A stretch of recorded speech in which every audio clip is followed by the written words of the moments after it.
మీరు ఇంజనీరింగ్ చేశారా? జాబ్స్ కోసం సెర్చ్ చేస్తున్నారా? 3600 మందికి పైగా స్టూడెంట్స్ కి జాబ్స్ వచ్చేలా చేసిన code Gyan 100 days software course లో జాయిన్ అవ్వండి. మీ కెరియర్ ని బిల్డ్ చేసుకోండి.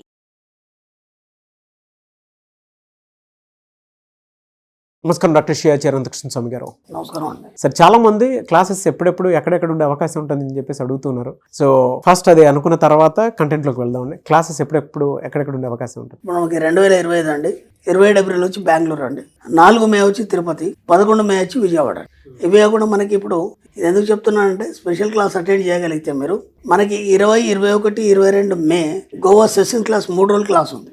గోవా క్లాస్, ఈ స్పెషల్ క్లాస్ మీరు అటెండ్ చేయగలిగితే మీరు సెషన్ క్లాస్కి అటెండ్ చేయడానికి మీరు అర్హులు అవుతారు. ఎందుకంటే లాస్ట్ టైం కూడా మనం గోవాలో ఎక్సలెంట్ క్లాస్ చెప్పుకున్నాం. ఆ సెషన్ క్లాస్ అనేది అద్భుతమైన క్లాస్. అది ఏంటంటే జీవితంలో మీరు పరిపూర్ణత్వాన్ని సాధించడానికి, ఒక ఉన్నత స్థాయి సాధించడానికి ఖచ్చితంగా మీకు అది దోహదపడుతుంది. మీకే కాదు, మీ తరతరాలకి. ఆ మాట కూడా చెప్పాను నేను. దానికి తగ్గట్టుగానే క్లాస్ ఉంటుంది. క్లాస్కి వచ్చిన వాళ్ళు కూడా ఫుల్లీ సాటిస్ఫైడ్. కాబట్టి మళ్ళీ ఈ ఇయర్ మనం 20, 21, 22 మేలో గోవాలో సెషన్ క్లాస్ 3 రోజులు పెడుతున్నాం. వీలైనంత తొందరగా ఎన్రోల్ చేసుకునే ప్రయత్నం చేయండి. Best of luck. ప్రీవియస్ వీడియోలో పిల్లలకు కావాల్సినటువంటి, అంటే సమ్మర్ సీజన్ కాబట్టి పిల్లలకి కెరీర్ గైడెన్స్ వైపు ఏ సబ్జెక్ట్ వైపు వెళ్ళాలి అనేటువంటి దాని మీద అవగాహన ఉంది. జీవన విధానాన్ని నేర్పండి. జీవన విధానం అంటే లైఫ్ స్కిల్ కావాలి డెఫినెట్గా. ఎస్. అయితే ఒక సబ్జెక్ట్ని పట్టుకుంటే డెఫినెట్గా లైఫ్లో సక్సెస్ అవ్వడానికి అవకాశం ఉంటుంది. అదే మనీ మంత్ర సబ్జెక్ట్ అని చెప్పి అన్నారు. ఈ వీడియోలో ఏం చెప్తున్నారు? ఓ పిల్లాడు వచ్చాడండి నా దగ్గరికి. దాదాపు డిగ్రీ కంప్లీట్ అయిపోయింది, పీజీ కూడా కంప్లీట్ అయిపోయింది. అయిపోయిన తర్వాత ఏమండి నేను ఒక కోర్స్ చేయాలనుకుంటున్నాను. చేయమన్నా, దాంట్లో ఉంది. విచిత్రం ఏంటంటే ఆ కోర్స్ చేయాలని నాకు ఉంది. దానికి సంబంధించి అంతా నేను సిద్ధంగా ఉన్నాను. తర్వాత నేను జాయిన్ అయిపోయాను. ఒక 1 ఇయర్ అయిపోయింది. ఇప్పుడు ఎందుకో వేరే కోర్స్కి వెళ్ళిపోవాలనిపిస్తుంది. ఓకేనా, ఒక కోర్స్ చేయాలనుకున్నాను. 1 ఇయర్ అయిపోయింది, జాయిన్ అయిపోయాను. తర్వాత వేరే కోర్స్కి వెళ్ళాలనిపిస్తుంది. ఇప్పుడు ఏం చేయమంటారు నన్ను? సరే నువ్వేమనుకుంటున్నావు అని నేను అన్నాను. అప్పుడు ఆయన అన్నాడు ఏంటంటే, నా కొలీగ్స్ కూడా అందరూ ఏమంటున్నారంటే ఇది బాగానే ఉంటుంది, ఇది చేయమని అంటున్నారు, కానీ నాకు ఎందుకో వేరే సబ్జెక్ట్కి వెళ్ళిపోవాలనిపిస్తుంది. అంటే స్టార్టింగ్ ఇదే ఇంట్రెస్ట్ నాకు. ఆల్రెడీ 1 ఇయర్ కంప్లీట్ అయిపోయింది. అయిపోయిన తర్వాత ఇప్పుడు వేరే దానికి వెళ్ళాలనిపిస్తుంది. కానీ మళ్ళీ అందరు చెప్తుంటే ఏమనిపిస్తుంది అంటే ఇదే కరెక్ట్ అనిపిస్తుంది. ఈ కన్ఫ్యూజన్లో నేనున్నాను, మీరేం చెప్తారన్నాడు. ఓకేనా, నేనన్నాను నేను నీ అంత చదువుకోలేదు బాబు, దాని గురించి కూడా నాకు తెలియదు, అసలు అవగాహన కూడా లేదు. ఓకేనా, వీడియోలు ఎప్పటి నుంచి వింటున్నావు నువ్వు? దాదాపు నేను 2 ఇయర్స్ నుంచి వింటున్నానండి. ఓకే, నీకేం అర్థమైంది అన్నాను. ఏమర్థమైందంటే డబ్బు గురించి అలా ఇలా అని బాగా చెప్పారు, డబ్బు సులభంగా ఎలా సంపాదించడం ఇవన్నీ పక్కన పెట్టేస్తే ఒక విషయం నేను చెప్పాను, నీకు గుర్తుందా అన్నాను. ఏంటండి అన్నాను. ప్రపంచంలో ఎవడి మాట వినకు, ప్రపంచంలో ఎవడి మాట వినకు, నీకేమనిపిస్తే చేయమని చెప్పాను తెలుసా లేదా? అవును సార్, మరి నాకు అడగడానికి ఎందుకు వచ్చావన్నా? నాకు అడగడానికి ఎందుకు వచ్చావు? అవునా కదా. ఇప్పుడు నేను చెప్పినా నువ్వు వినొద్దు, అయితే నువ్వు సబ్జెక్ట్ను పట్టుకున్నట్టు. నేను చెప్పినట్టు నువ్వు విన్నావు అనుకో, నువ్వు సబ్జెక్టులో లేనట్టు కదా. సింపుల్ కదా. కాబట్టి మన సబ్జెక్ట్లో మన ప్రపంచంలో ఎవరు చెప్పినట్టు వినాం. నీకు నువ్వు కానీ నీ మైండ్ ఏం చెప్తే అదే వింటాం. నేను ఇంతకుముందు కూడా 100,000 సార్లు చెప్పాను, నీ సబ్కాన్షియస్ మైండ్ నీకు ఎప్పుడైనా సరే ఉన్నతి వైపు ప్రయాణింపచేస్తుంది. సూత్రం అది.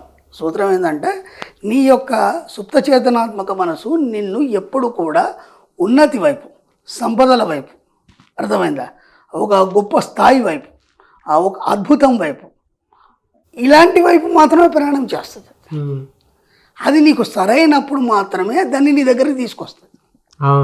అర్థమైంది? అది నీకు సరైంది, నువ్వు దానికి తగ్గవాడి అన్నప్పుడు మాత్రమే అది నీ దగ్గరికి తీసుకొస్తుంది.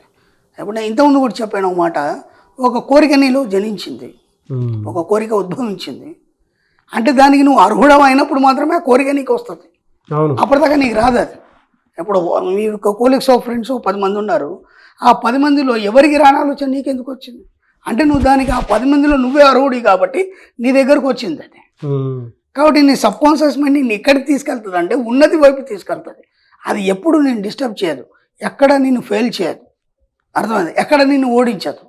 నేను గెలుపు వైపు మాత్రమే తీసుకెళ్తుంది, అద్భుతం వైపు మాత్రమే తీసుకెళ్తుంది, నిన్ను ఎప్పుడు ఉన్నత స్థితిలో ఉంచడానికి చూస్తుంది.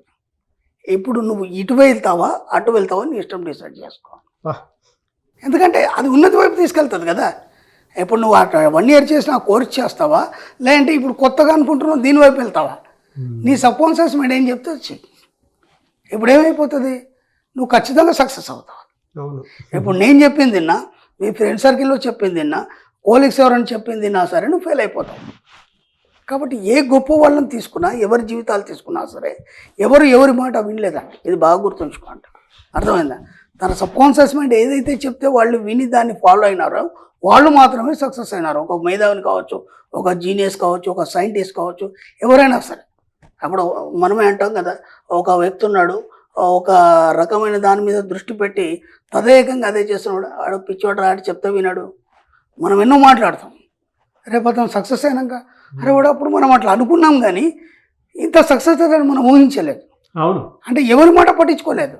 ఆయనకు తెలుసు ఆ నిర్దేశత్వం అనేది ఎలా జరిగింది, ఆ విషయం తనకి ఎలా సహకరిస్తుంది, అది ఖచ్చితంగా సాధిస్తాననే నమ్మకం, ఆ కాన్ఫిడెన్స్ సబ్కాన్షియస్ మైండ్ వాడిని సక్సెస్ చేస్తుంది. కాబట్టి నీ సుప్తచేతనాత్మక మనసు ఎప్పుడైనా నేను ఉన్నతి వైపే తీసుకెళ్తుంది. కాబట్టి నువ్వు ఎక్కడ కూడా నువ్వు కన్ఫ్యూజ్ కావాల్సిన అవసరం లేదు. నీకు ఇది చేయాలనిపించింది చేసాయి, ఓ షాప్ పెట్టాలనిపించి పెట్టాయి, ఓ బిజినెస్ చేయాలనిపించి చేసాయి, లేదు నీకు ఇంకేమైనా చేయాలనిపించి చేసాయి. ఎవరి సలహాలు తీసుకోవద్దు, ఎవరిని అడగద్దు, ఎవరిని ఫాలో అవ్వద్దు. ఫస్ట్ ఫాలో అయినా ఫెయిల్ అయిపోతారు. మన సబ్జెక్ట్లో అనుసరించాలి తప్ప అనుకరించద్దని మనం ఎన్నోసార్లు చెప్పుకున్నాం. కాబట్టి ఎవరిని అనుసరించద్దు, ఎవరిని అనుసరించాలి. అనుసరణలో నీకు నువ్వు మాత్రమే ముందుకెళ్ళాలి తప్ప ఎవరిని కూడా మనం అనుకరించాలి. అప్పుడు మాత్రమే సక్సెస్ అవుతావు. ఆ అబ్బాయికి అప్పుడు కరెక్ట్గా అర్థమైపోయింది. ఆయన అన్నాడు కదా, ఇంకోసారి మీ దగ్గర కూడా రానండి నేను అడగాను, శబాష్ బాగుపడతావు అని చెప్పేసి. ఎస్, మళ్ళీ 1 year లోపు అనుకున్న సక్సెస్ సాధించాడు. ఆ తర్వాత నాకు మెసేజ్ పెట్టాడు, ఆయన నన్ను కలవద్దని చెప్పాను కదా, ఇంకా పనే ఉంది. సక్సెస్ అయినాక నాకు వచ్చి కలవని నేను చెప్పాను, నేను వస్తా అంటే కూడా వద్దంటాను. సక్సెస్ అయినా మెసేజ్ పెట్టాను, నేను హ్యాపీ. నువ్వు సక్సెస్ అయితే నేను సక్సెస్ అని ఫీల్ అవుతాను. తర్వాత పెట్టాడు, గురుగారు మీరు చెప్పిందే కరెక్ట్, నేను ఎవరి మాట వినలేదు, నాకు ఏదైతే అనిపించిందో అది మాత్రమే చేశాను, నేను అనుకున్న కోర్సులో నేను ఈరోజు సక్సెస్ అయ్యాను, ఒక టాప్ లెవెల్లో ఉన్నాను. కొన్ని విషయాలు ఎక్కడ అంటే చెప్పే మనిషిని బట్టి విలువ మారిపోతూ ఉంటుంది, ఉండే ప్లేస్ని బట్టి ఆలోచన మారిపోతూ ఉంటుంది. అందుకే చెట్టు కింద బుద్ధుడి జ్ఞానోదయం ఏంటి అంటే అంత ఊరికే విషయం. అది కొంతమంది గురువుల దగ్గరే, అది పిల్లలైనా ఫ్యామిలీ అయినా ఇంకొకళ్ళ దగ్గరకైనా సరే, వెంటనే ఆరా పడగానే మనిషి తాలూకు ఆలోచనలు మారిపోతూ ఉంటాయి. అలాగే పిల్లోడికి ఆ విధంగా చెట్టు కిందనే బుద్ధుడికి జ్ఞానోదయం ఎందుకంటే ఆయన అక్కడ నుంచి జరగలేదు, అక్కడే కూర్చుంటాడు. నువ్వు ఎక్కడైతే కూర్చుంటావో అక్కడనే ఇన్నర్ మైండ్ ఉంటుంది కదా, అదే చెట్టు. ఆ చెట్టు ఉండే వాళ్ళు నువ్వు ఉంటావు కాబట్టి ఇన్నర్ మైండ్ నీకు సరైన దారి చూపిస్తుంది. అంతే, చెట్టు కింద ఆయన కూర్చున్నాడు అని కాదు, ఇన్నర్ మైండ్ దాంతోనే కలిసి ఉంటావు అక్కడ, అందుకని జ్ఞానోదయం అయిపోతుంది. అంతే, బయట ఎక్కడ ఎత్తుకోవాల్సిన అవసరం లేదు. అంటే స్పిరిచువల్ ఆస్పెక్ట్ నుంచి చూసినప్పుడు కొంతమంది మనుషులు కలిసినప్పుడు, కొన్ని ప్లేసెస్కి వెళ్ళినప్పుడు, కొంతమంది గురువుల మాట విన్నప్పుడు ఆటోమేటిక్గా ఆలోచన మారుతూ ఉంటుంది. ఈవెన్ మనం ప్రాక్టికల్గా చూసుకున్నాం స్కూల్లో అక్కడ ఉన్నటువంటి రేస్ ప్రభావం, ఆరా ప్రభావం, అంతకంటే ఏం లేదు. అలాగే అక్కడ పాజిటివ్ వైబ్రేషన్ ఉంది, ఆ వైబ్రేషన్ వాళ్ళకి ఒక రకమైనటువంటి క్రియేట్ చేస్తుంది. Anyway sir, thank you so much doctor Shiya Chirantakrishna. Suman టీవీలో మీ పర్సనల్ అండ్ బిజినెస్ ప్రమోషన్స్ కోసం కింది నెంబర్కి కాంటాక్ట్ చేయండి.